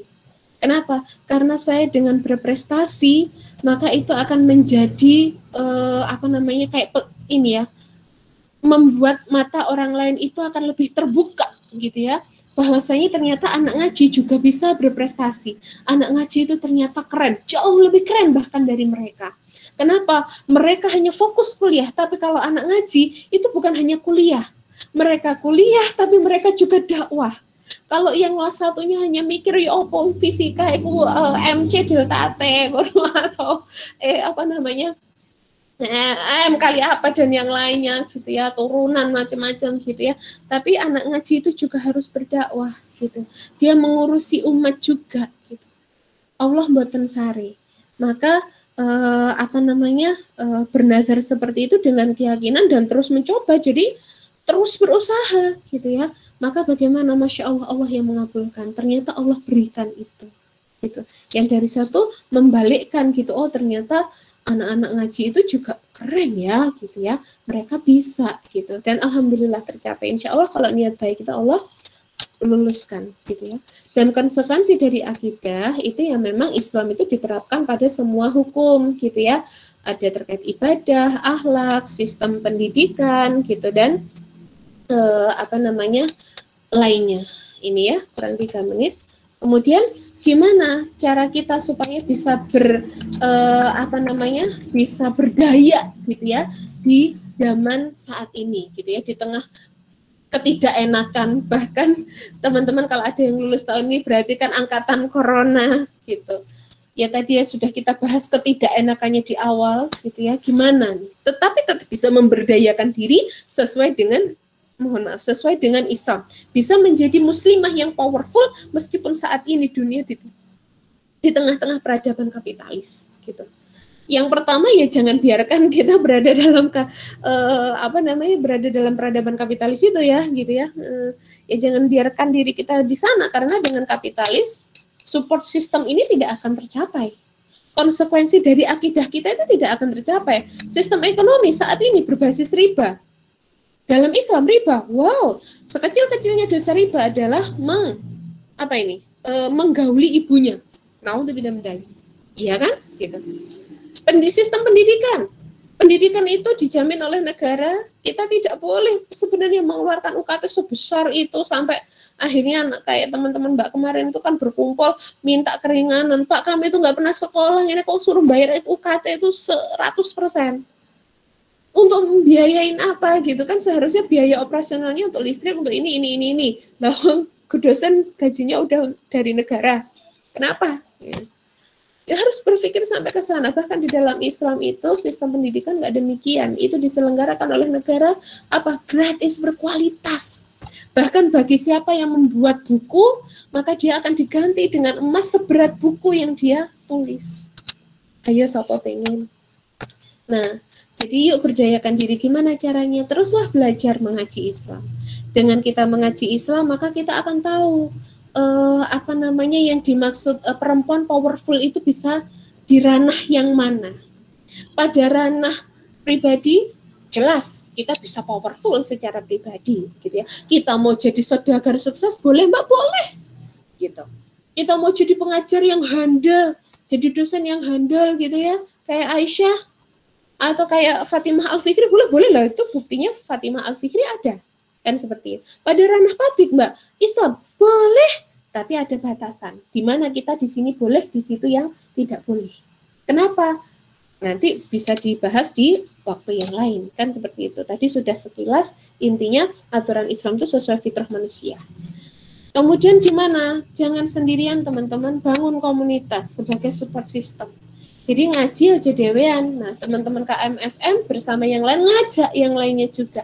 Sehingga apa? Yang ingin memberdayakan diri sesuai Islam dalam konteks muslimah ini tadi semakin banyak. Gitu ya. Nggak gembuyaan kayak Mbak F dulu, misalkan waktu dulu belum ngaji gitu. Kemudian kenali diri, bagaimana supaya bisa memberdayakan diri? Pertama ya kenali diri dulu. Potensi kamu itu apa? Kemudian apa? Optimalkan potensi itu. Jangan hanya berkutat kepada kelemahan. Nah, kebanyakan anak sekarang apalagi dipengaruhi gadget, dipengaruhi macam-macam gitu ya, milenial saat ini gitu ya. Kalau kalian generasi kayaknya kebanyakan generasi Z, kalau Mbak kan Y gitu ya. Itu kan ya ini, kenali diri. Kalau sudah ada generasi, mohon maaf ya, generasi Z kebanyakan, kalau sudah ada kelemahan diri ini, nah itu kadang-kadang udah down duluan, cepet banget gitu downnya gitu. Jadi kayak, kayaknya aku nggak bisa deh. Jadi kayak generasi permisif gitu ya. Udah deh, ayo kamu bisa. Oh, enggak dia Mbak gitu. Jadi untuk men-challenge diri itu juga kurang gitu ya. Nah, kenali diri, optimalkan potensi gitu ya. Kemudian apa ya ini ya, no mager-mager klub. Jadi klub rebahan misalkan seperti itu gitu ya, rebahan sesekali boleh, apalagi kayak Mbak F ini, waduh gitu. Kemudian ya tapi jangan mager terus gitu ya, nggak boleh. Ya namanya mager itu kan mager aja. Bahkan kayak di Jepang itu kan ada budaya yang itu ya, anak nggak keluar kamar sama sekali, sampah semuanya di situ, ngapa-ngapain dia di situ, saking magernya, dinamakan apa gitu. Nah itu ya kan nggak boleh gitu, seperti itu gitu. Islam bahkan ya harus sholat, kalau laki-laki juga harus Jumatan kan gitu ya. Gitu. Perempuan ya banyak mengikuti kajian gitu. Nah harusnya seperti ini tuh semangat gitu. Kemudian apa? Jangan berpikir nanti aja kayak diet ya, diet mulai besok gitu. Aku mulai melangkah mau mengoptimalkan potensiku mulai besok aja. Start now gitu ya. Mulailah dari sekarang gitu. Walaupun Mbak F sendiri tuh, Mbak F ya nggak munafik ya. Kadang-kadang Mbak F untuk start now itu, udah besok aja deh, nanti aja dulu deh. Gitu. Tapi saya tahu itu salah dan gimana? Paksa, harus. Kalau kamu nggak belajar dari sekarang, kalau kamu nggak berusaha dari sekarang, kamu sendiri yang rugi. Kesempatan itu akan diambil oleh orang lain, itu pasti teman-teman. Kemudian jangan takut gagal ya. Gagal itu adalah step untuk kesuksesan sejati. Jadi untuk memberdayakan diri itu memang pasti butuh effort lebih. Seorang Fatimah Al-Fikri mulai dari desainnya, mulai dari biayanya, itu dia secara pribadi keluar dari kantongnya, dia yang mendesain bagaimana Masjid Qarawiyun, kemudian bagaimana universitasnya. Dia kan juga seorang arsitek ya gitu. Dia gitu. Bisa terbayang, mana mungkin dia hanya tidur-tiduran di kamarnya, nggak mungkin. Dia pasti akan menggambar, dia memikirkan dari bahan seperti apa. Bahkan bisa jadi dia pada proses pembangunannya menemukan kendala-kendala. Jangan takut ada kendala. Kendala itu biasa, kendala itu bahkan yang membuat kita itu lebih cerdas. Dari situ akan ada evaluasi, dari situ akan ada kita akan tahu, oh Kak, jalan yang ini salah, ini yang benar. Berarti apa, besok ya jangan sampai melakukan itu lagi tuh. Akhirnya kan lebih pinter ya. Jadi akhirnya makanya akan menuju kesuksesan sejati. Gitu. Pemberdayaan diri sejati. Nah, setelah itu apalagi di zaman sekarang teman-teman, yaitu memang tidak boleh mager. Alias harus upgrading diri setiap hari dan setiap hari. Penuhi diri itu dengan kemampuan-kemampuan yang memang diperlukan saat ini. Ya kalau misalkan ya gini lah, jangan gini. Kalau saya secara pribadi ya, dan saya memang banyak menemukan ya teman-teman, misalkan ditantang nih bikin video gitu, aduh aku tuh nggak pernah bikin video, nggak bisa, kamu aja deh. Jangan seperti itu, berdayakan diri. Gimana menjadi generasi-generasi yang ini ada tugas nih, ada amanah nih gitu. Gimana? Wah aku nggak pernah bisa, kalau Mbak F itu gitu. Kalau Mbak F, wah aku nggak pernah tahu nih ini apaan gitu ya. Gimana? Ya udah saya belajar. beri saya waktu untuk belajar, atau kamu mau nggak ngajarin saya gitu. Apalagi kayak saya jujur ya, belajar Corel, belajar macam-macam itu dari YouTube udah banyak yang membagi ilmunya, Google itu udah banyak gitu. Jadi untuk belajar terkait digital ya harus gitu, silahkan. Atau belajar terkait kayak sekarang Mbak belajar lagi marketing kayak gitu. Iya, walaupun saya anak fisika, tapi belajar marketing emang nggak boleh-boleh aja. Siapa tahu nanti saya jadi CEO apa kan gitu ya, entrepreneur misalkan. Nah, kemudian apa? Nah, setelah kita melakukan semua, ngaji, punya komunitas, mengenali diri dan yang lainnya gitu ya, supaya berdaya, jangan lupa untuk dakwah dan beramal solih. Nah, tadi motivasi Fatimah Al-Fikri salah satunya itu adalah kenapa dia ingin membangun universitas, bukannya membangun istananya dia yang megah, karena dia ingin ilmunya ini tadi bermanfaat, dakwah. Kemudian dia ingin beramal soleh. Makanya sampai sekarang kita mengenal namanya Fatimah Al-Fikri. Masa kita nggak ingin seperti itu? Dikenal di bumi, dicintai oleh langit. Kan seperti itu ya. Nah, mungkin itu dulu. Mohon maaf kelebihan waktu berapa menit ya? Aduh, 5 menit, maaf. Saya kembalikan kepada moderator. Baik, Mbak. Terima kasih banyak, Mbak. Iya, sama-sama deh. Teman-teman, kita jadi tahu nih definisi women empowerment itu apa. Ternyata teman-teman, rasa women empowerment saat ini itu sudah dibalut dengan pikiran-pikiran kapitalis dan sekuler. Makanya sampai sekarang masalah-masalah yang berkaitan dengan women empowerment ini nggak kunjung-kunjung selesai. Rumit topnya. Tapi kerumitan ini itu bisa diselesaikan dengan Islam. Ya, Islam satu-satunya yang bisa menjadikan perempuan mulia dan berdaya dengan aturan-aturan dan hukum yang sudah ditetapkan dalam Islam. Tadi kita mendengarkan cerita penjelasan tentang Fatimah Al-Fikri yang membawa benar-benar menginspirasi kita ya. Fatimah itu kayak akan ilmu dan punya pemikiran yang benar-benar hebat sehingga bisa mencetuskan universitas pertama itu tadi, pertama di dunia. Agar bisa menjadi Fatimah Al-Fikri, kita harus belajar dari sekarang untuk memberdayakan diri. Terus belajar Islam, mengaji, bangun komunitas, kenali, dan maksimalkan potensi diri. Kita nggak boleh mager, terus upgrading kemampuan kita agar semakin baik menjadi pribadi yang lebih baik, dan jangan lupa untuk dakwah serta amal soleh. Sekarang buat teman-teman yang masih penasaran tentang apa yang disampaikan Mbak Es tadi, atau masih ada pertanyaan yang mengganjal di benak pikiran kalian, boleh banget disampaikan karena kita sekarang sudah memasuki sesi tanya jawab. Buat teman-teman yang ingin bertanya boleh raise hand, lalu unmute, atau kalau misal ada kendala di linknya boleh di kolom chat. Silakan teman-teman.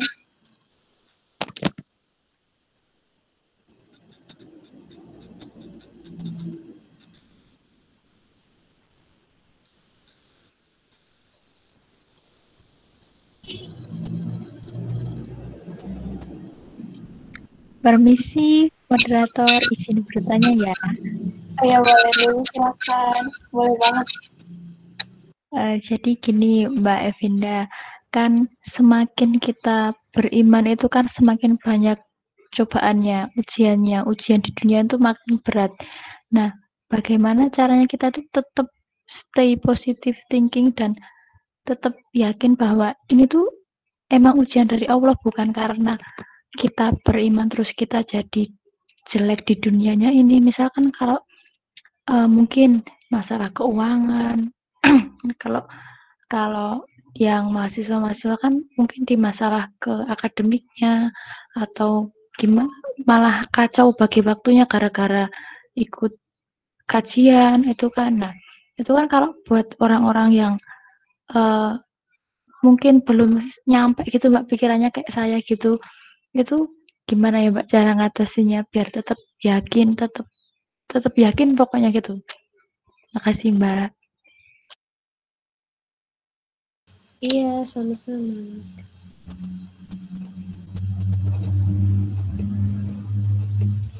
Mau langsung dijawab, Dek? Iya, silakan Mbak F untuk Oke. menjawab. Ya, ini Mbak tadi langsung keinget ya masa-masa awal ngaji gitu ya, kenal Islam yang sungguh-sungguh gitu. Nah, yang pertama Mbak F ingin sampaikan, yang pertama gini, orang yang nggak Muslim ya, orang kafir aja diuji nggak sih sama Allah? Diuji ya, gitu. Nah, jadi ujian itu sebenarnya akan Allah berikan kepada setiap manusia. Jadi bukan hanya kepada orang yang beriman. Tapi memang betul deh, yang namanya orang beriman itu biasanya sama Allah memang semakin diuji. Kenapa? Karena Allah yang pertama Allah menguji orang-orang yang beriman biasanya kalau ini ya baru-baru hijrah gitu ya. Nah, itu diuji itu karena Allah pengen gini. Pengen yang pertama membuat keimanan kita itu lebih kuat gitu. Ya kayak mudahnya gini, pohon, bagaimana pohon itu bisa lebih kuat ketika dia tidak pernah kena panas, tidak pernah kena hujan, tidak pernah kena angin. Pasti kan akar-akar dia tidak akan semakin menghujam ke bawah, tidak akan semakin merambat kemana-mana untuk semakin memperkuat dirinya. Kan begitu ya. Nah, bahkan kurma saja, kalau pengen kurma itu kualitasnya bagus, itu kan kurma itu ditanamnya itu kan dikasih batu dulu. Kenapa? Supaya dia tumbuhnya semakin kuat. Kan begitu ya? Nah, itulah kenapa Allah itu ketika kita semakin beriman, semakin Allah uji. Itu seperti itu. Kalau Mbak selalu tadi ya, bukan tadi. Jadi kalau Mbak berusaha untuk pertama stay positif. Gitu ya, bahwasanya setiap ujian dari Allah, kejadian-kejadian semua yang terjadi pada kita itu kan gini, bagi kita kadang-kadang itu buruk, iya kan? Padahal Allah kan mengatakan terkadang bagimu sesuatu itu buruk, sedangkan bagi Allah itu baik. Terkadang bagi kamu itu baik, sedangkan bagi Allah itu kan buruk. Jadi kalau Mbak begini, entah itu kebaikan yang terjadi dalam hidup saya, menurut saya ya, atau keburukan menurut saya yakin itu semuanya terjadi atas izin Allah. Itu seperti itu, gitu. Nah, kemudian yang kedua, saya yakin bahwasanya semua kejadian ini adalah rencana Allah itu pasti yang terbaik. Rencana Allah itu adalah untuk semakin membuat saya itu semakin teguh keimanan saya. Itu selalu Mbak F terapkan sampai sekarang. Apalagi kalau kehidupan rumah tangga itu wow luar biasa. Jadi mohon maaf. Jadi ujian-ujiannya itu semakin ya namanya Mbak F kan baru-baru juga gitu ya. Jadi terasa banget rasanya gitu ya. Jadi itu kayak semakin ya ini tadi yang saya selalu pikirkan adalah seperti itu. Ini semakin memperkuat keimanan saya. Nah, selanjutnya yang ketiga, ketika kita diuji dengan kesenangan, gampang ya, enak.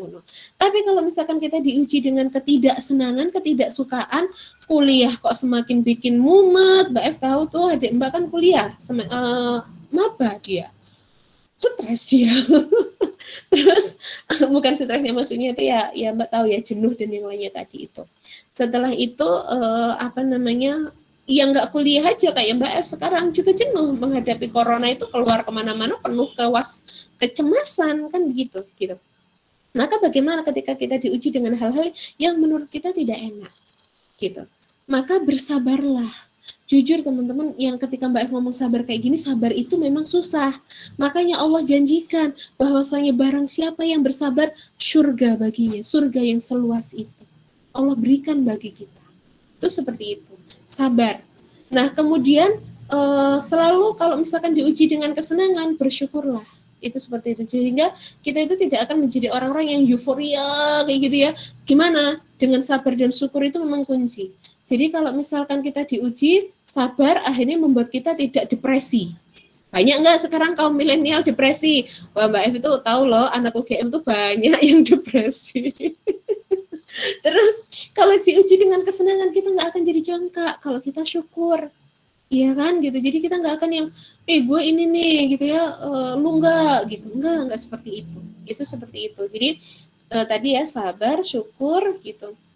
Selanjutnya, nah ini yang Mbak ingin bicarakan sejak tadi bikin materi itu apa? Yakin. Yang namanya iman itu memang berawal dari sebuah keyakinan, Dek. Jadi yakinlah bahwasanya apa? Ini Mbak ngomong aja ngeredek loh. Kenapa? Kamu diberi ujian ini berarti Allah mampu. Nggak mungkin Allah itu nggak nakal. Allah itu maha adil. Allah itu maha, matematikanya wah maha dari maha. Kan begitu ya. Jadi Allah itu sudah punya takaran, punya takaran timbangan yang udah ngukur ini ujian ini pas buat kamu, ini itu cocok, ini itu kalau kamu menyelesaikannya dengan baik sesuai dengan syariat multazimah gitu ya, maka bagaimana kamu nanti akan lolos, keimananmu akan bertambah, semakin menghujam pada dirimu dan kehidupanmu akan jauh lebih baik. Iya enggak? Jadi waktu kita sabar itu kan rasanya kayak enggak enak yo. Donya itu kayak gimana gitu ya kan? Mbak tahu rasanya seperti itu gitu. Tapi Mbak kalau udah ke itu ya ini tadi yakin terus. Yakin semua yang Mbak sampaikan tadi yakin. Gitu ya. Ini ujian dari Allah, pasti ini yang terbaik. Kemudian dan tapi sebelum poin yang terakhir yakin ini tadi adalah apa? Mencoba muhasabah ya, Dek. Muhasabah jadi gini. Kenapa Allah menguji ini gitu ya, kalau misalkan ada tidak enakan ya, kenapa Allah menguji ini? Oh mungkin, tadi itu kayaknya aku kemarin-kemarin itu futur ya. Oh kemarin-kemarin aku melakukan kesalahan, kezaliman, kemaksiatan, mungkin itu. Nah makanya Allah sekarang ini, tapi memang ujian itu tidak melulu kita melakukan kesalahan, Allah menguji, enggak. Karena memang ujian itu ya dua tadi, Allah ingin memperkuat kita atau Allah memang ujian ini tadi diberikan karena Allah ingin ibaratnya memberikan bukan hukuman sih, tapi teguran. Nah, itu ya. Nah, itu seperti itu. Jadi harus selalu muhasabah diri. Bahkan kalau nasihat dari Umar bin Khattab itu kan begini ya, hisablah dirimu sebelum dihisab dan kemudian muhasabahlah dirimu tuh setiap waktu. Umar itu kalau tiap malam kan beliau sampai menangis menggigil gitu ya, bergemuruh gitu ya tangisannya itu. Kenapa? Karena dia muhasabah diri. Itu seperti itu gitu. Dan kemudian yang kelima tadi ya keyakinan, yakinlah gitu ya bahwasanya Allah itu yang maha menyayangi. Kemudian Allah itu masalah, nah ini penting, masalah itu datang dari Allah, kembali juga kan kepada Allah. Dan jadi gini, kalau menyelesaikan ujian dari Allah itu jangan merasa yang gini loh, kalau aku yang ini tuh pasti selesai masalah ini, kalau aku begini pasti selesai. Kalau Mbak F sekarang coba menghindarkan semua itu.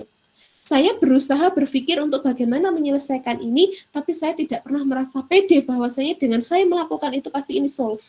Enggak. Saya harus terus berusaha ikhtiar menyelesaikan, tapi selesai tidaknya masalah ini, lulus tidaknya ini, Allah yang memberi, hak itu ada di tangan Allah. Kalau seperti itu, insya Allah itu akan jauh lebih mudah dan Mbak merasakan kalau seperti itu perkara itu lebih cepat selesai.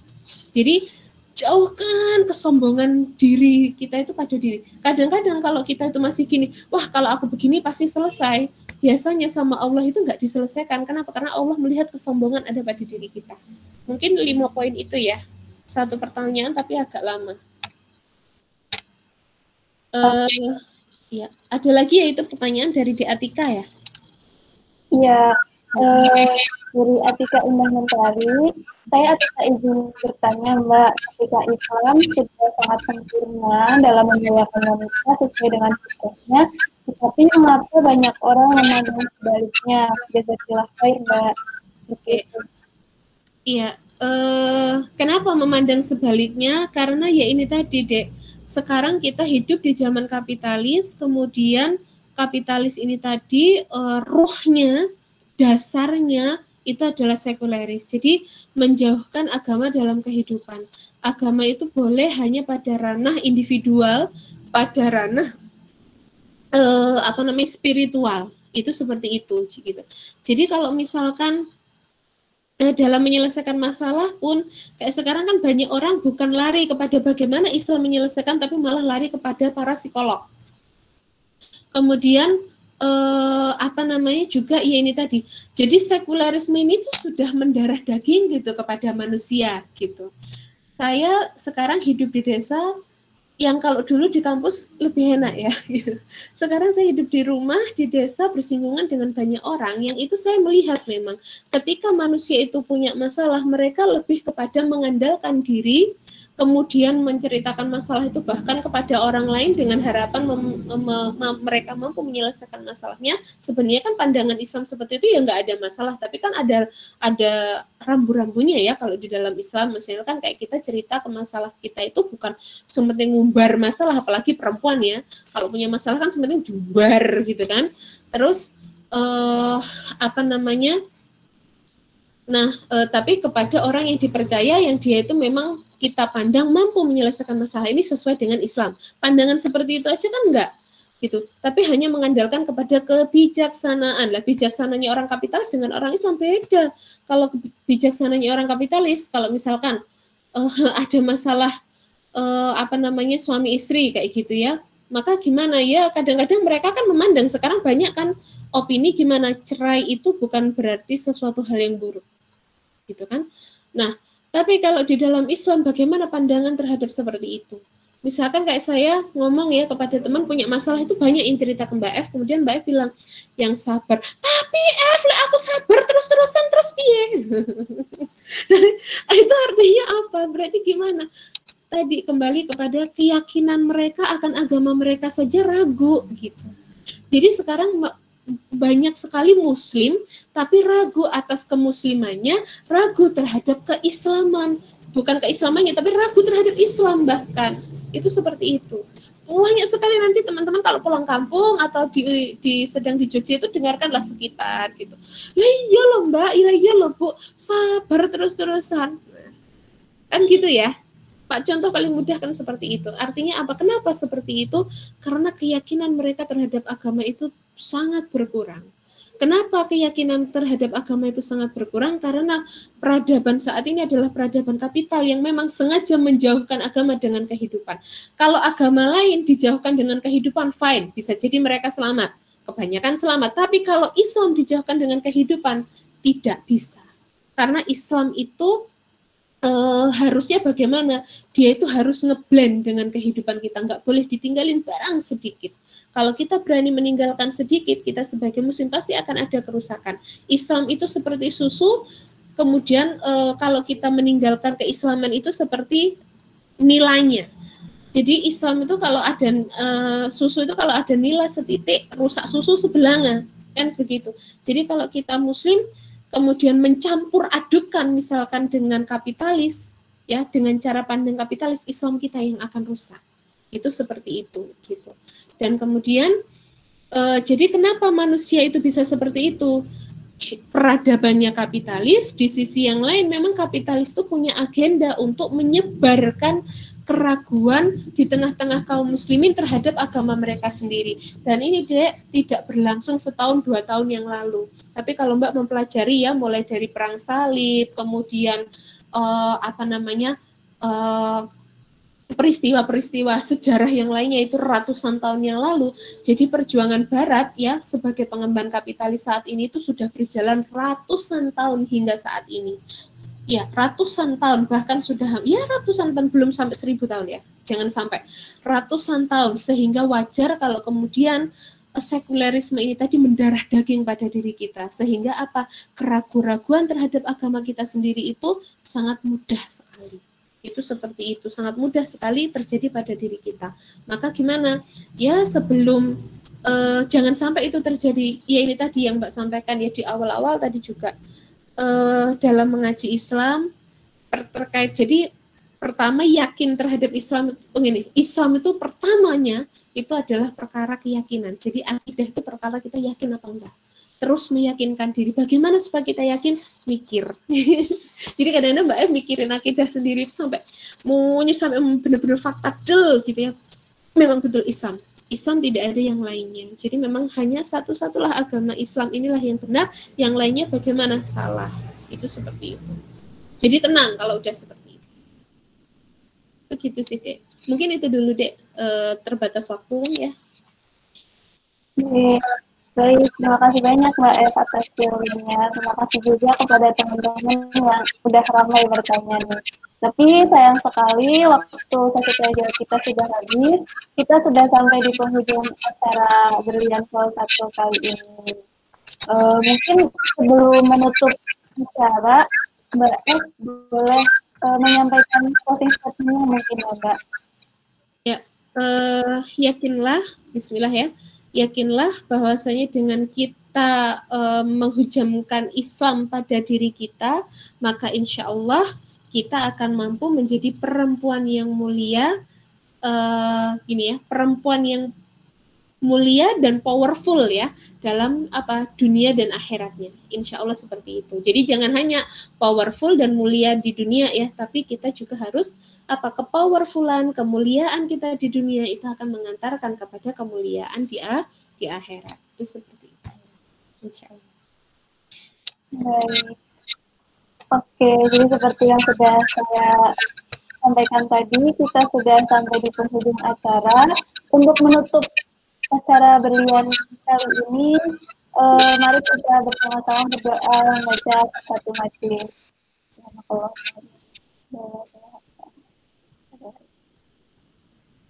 Oke, baik. Terima kasih semuanya. Terima kasih banyak Mbak Evinda sudah berkenan menyampaikan di Berlian ini. Terima kasih juga kepada semua yang hadir. Mengingatkan kepada teman-teman semuanya untuk mengisi kolom mengisi presensi ya yang ada di kolom chat. Terima kasih. Dari saya cukup sekian. Wassalamualaikum warahmatullahi wabarakatuh. Waalaikumsalam warahmatullahi wabarakatuh. Waalaikumsalam warahmatullahi wabarakatuh. Jazakallahu khair Mbak Syafa dan teman-teman. Iya, Ki. Sama-sama. Terima kasih juga semuanya.